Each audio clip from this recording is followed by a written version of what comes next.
একটা জাতি ছিল যাদের ওপর আল্লাহ অসংখ্য বরকত ঢেলে দিয়েছিলেন।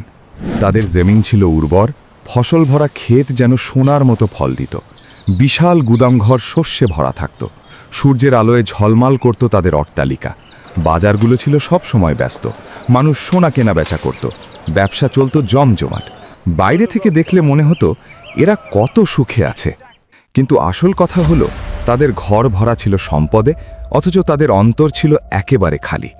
তারা নিজেরাই নিজেদের বোঝাতো, যদি আল্লাহ আমাদের উপর অসন্তুষ্ট হতেন তাহলে কি আমাদের এত ধন সম্পদ দিতেন, এত আরামায়েশ কি আমরা পেতাম?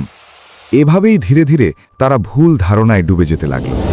তখন আল্লাহ তাদের মাঝে একজন নবী পাঠানেন। তার মাথায় কোনো রাজমুকুট ছিল না, তার সঙ্গে কোনো সৈন্যবাহিনীও ছিল না। তিনি এসেছিলেন শুধু সত্যের বাণী নিয়ে। তিনি বলতেন, এই মূর্তিগুলো তোমাদের কোনো উপকার করতে পারবে না, এদের কোনো ক্ষমতা নেই। কিন্তু যখন এই জাতি সীমা ছাড়িয়ে অস্বীকার করতে শুরু করল, তখন তাদের জেদ আর অহংকার এত বেড়ে গেল যে তারা কোনো কথাই শুনতে রাজি নয়। তখন পরিস্থিতি বদলাতে শুরু করল। নবীর ধৈর্যের পাত্রও একসময় উপচে পড়ল। আর তখনই আকাশ থেকে যেন এক সিদ্ধান্ত ঘোষণা হয়ে গেল।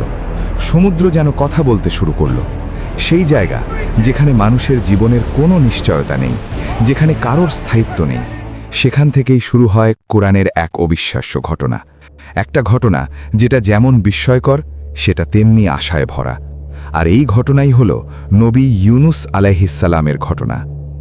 আজকের ইরাকের যে অঞ্চল, দজলা নদীর তীরে, সেখানেই ছিল সেই শহর, পৃথিবীর প্রাচীন ও সমৃদ্ধ শহরগুলোর মধ্যে একটি।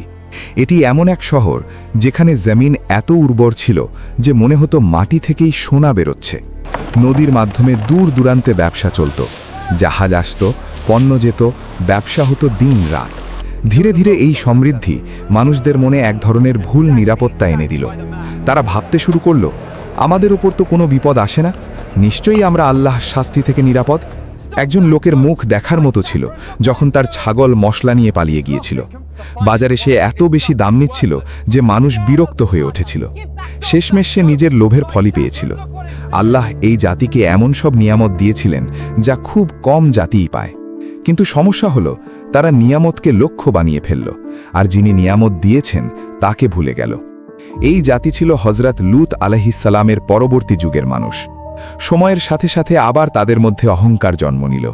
নফসের দাস হয়ে গেল পুরো সমাজ, দুনিয়ার মোহে ডুবে গেল পুরো সমাজ।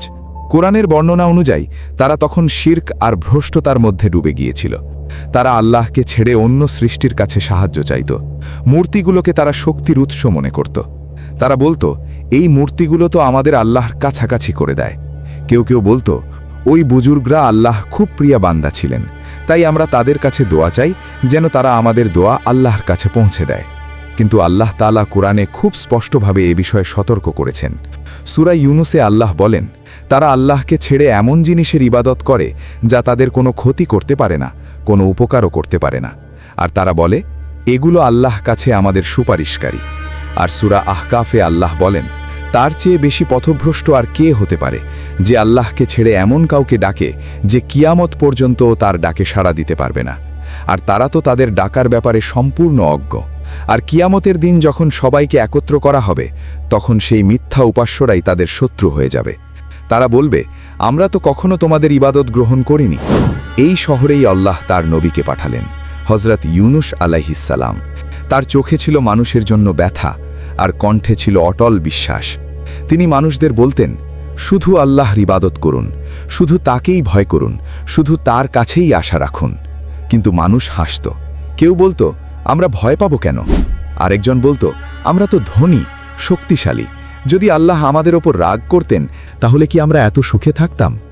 ইউনুস আলাইহিসসালাম তাদের বুঝিয়ে বলতেন, তোমরা যাদের মূর্তি বানিয়ে ইবাদত করছো, কিয়ামতের দিন তারাও আল্লাহর সামনে হিসাব দেবে।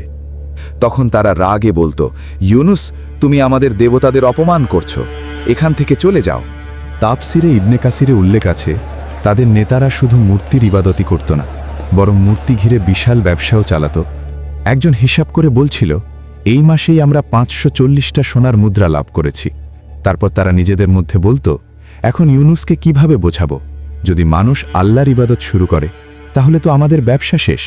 এই ঘটনা দেখলে একটা বিষয় পরিষ্কার হয়ে যায়, তাদের শিরক শুধু বিশ্বাসের ভুল ছিল না, এর পেছনে ছিল বড় বড় ব্যবসায়িক স্বার্থ। হজরত ইউনুস আলাইহিসসালাম মানুষদের দাওয়াত দিতে থাকলেন, কিন্তু তারা প্রতিবারই অস্বীকার করল। কেউ কেউ চ্যালেঞ্জ করে বলতো, যদি তুমি সত্যি হয়ে থাকো তাহলে আমাদের ওপর শাস্তি এনে দেখাও। এই অবস্থা বছরের পর বছর চলতে থাকল। একদিন এমন হল, নবীর হৃদয় ভারী হয়ে উঠল।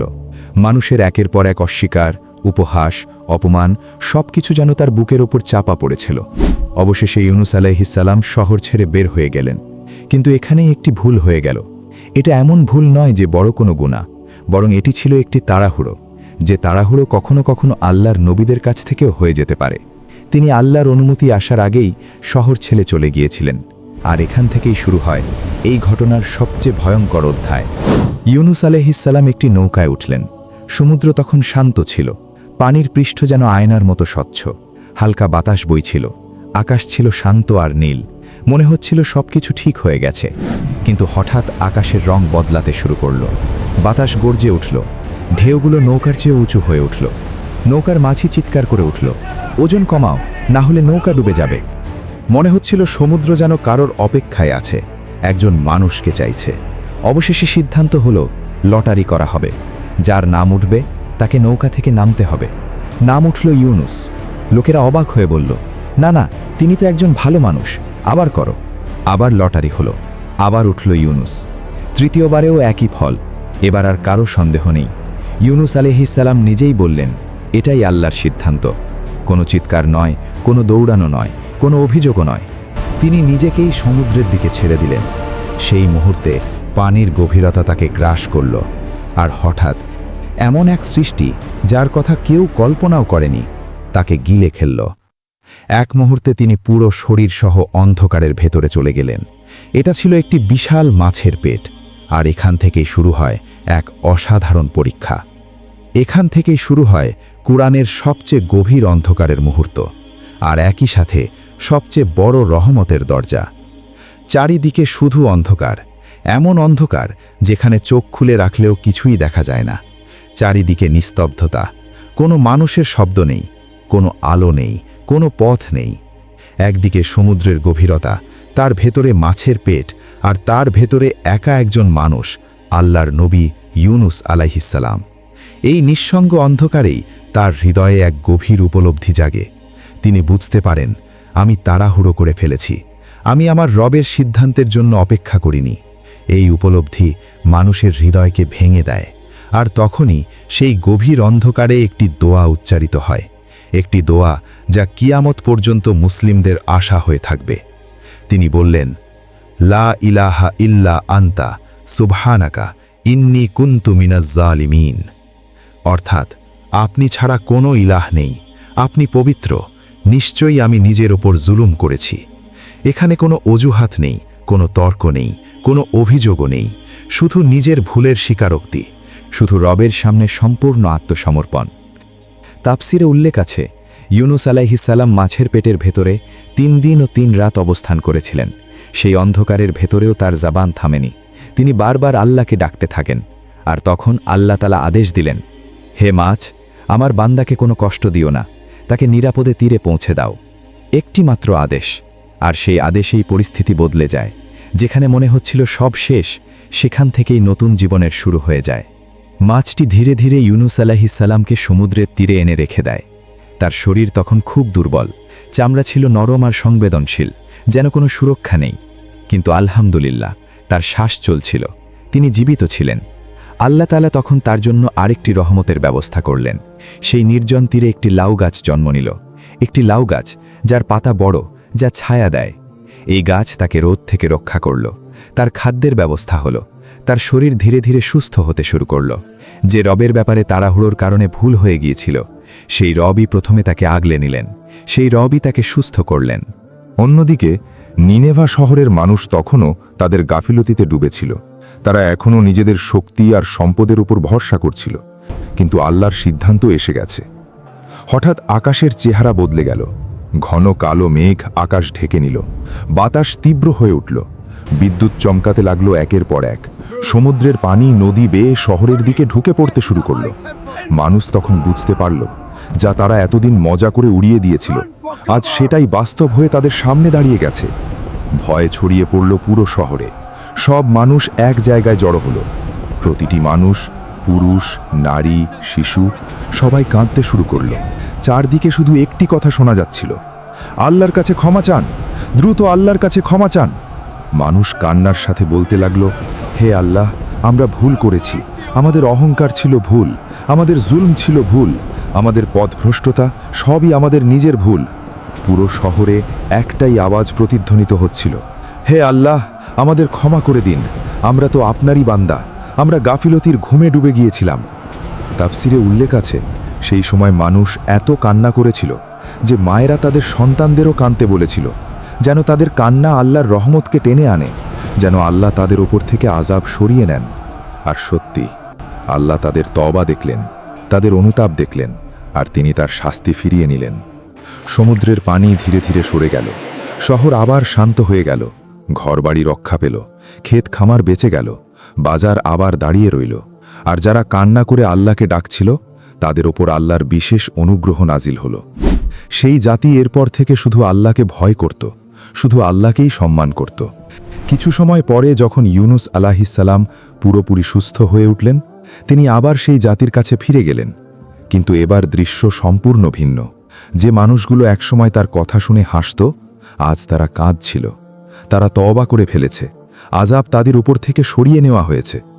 এটাই সেই জাতি যাদের আল্লাহ তাদের ঈমানের কারণে রক্ষা করেছিলেন। আজ এই ঘটনা থেকে আপনি একটি বড় শিক্ষা নিতে পারেন। জীবনের সমুদ্র কখনো কখনো খুব উত্তাল হয়ে যায়। হয়তো আপনার চাকরি হারিয়ে গেছে, হয়তো কোনো সম্পর্ক ভেঙে গেছে, হয়তো আপনার ঈমান দুর্বল মনে হচ্ছে।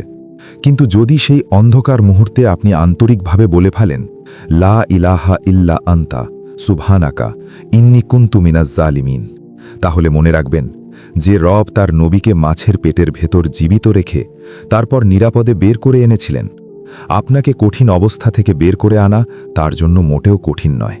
সমস্যা অন্ধকারের নয়, আসল প্রশ্ন হল অন্ধকারের ভেতরে আপনি কাকে ডাকছেন। যদি আপনি আজ আল্লাহর উপর ভরসা রাখেন, তাহলে কমেন্টে লিখুন, লা ইলাহা ইল্লা আনতা সুবহানাকা ইন্নী কুনতু মিনাজ জালিমিন। আর এমন কুরআনের ঘটনা এবং ইসলামিক শিক্ষা সহজ ভাষায় শুনতে চাইলে ইসলামের নির্দেশনা চ্যানেলটি সাবস্ক্রাইব করতে ভুলবেন না।